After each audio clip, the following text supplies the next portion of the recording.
Net set प्राध्यापकांना सेवानियुक्तीच्या दिवसापासून वेतन निश्चिती द्यावी या आणि अन्य प्रलंबित मागण्यांकरता राज्यातील सुमारे 3000हून अधिक प्राध्यापकांनी उच्च शिक्षण संचालकांच्या कार्यालयावर मोर्चा काढून संचालकांच्या कार्यपद्धतीचा निषेध नोंदवला। Maharashtra federation of college university teachers ऑर्गनायझेशनचे अध्यक्ष डॉक्टर शिवाजीराव पाटील, सचिव तप्ती मुखोपाध्याय, माजी आमदार बीटी देशमुख यांच्यासह 10 विद्यापीठांतील विविध संघटनांचे पदाधिकारी मोर्चात सहभागी झाले होते।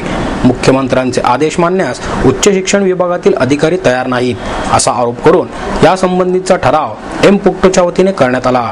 शारीरिक शिक्षण आणि समाजकार्य महाविद्यालयातील शिक्षकांना 6वा वेतन आयोग लागू करावा, महागाई भत्त्यात वाढ करावी आदी मागण्यांकडेही प्राध्यापकांनी लक्ष वेधले। दरम्यान उच्च शिक्षण संचालकांच्या अनुपस्थितीत सहसंचालक नरेंद्र कडू यांनी संघटनेचे निवेदन स्वीकारले।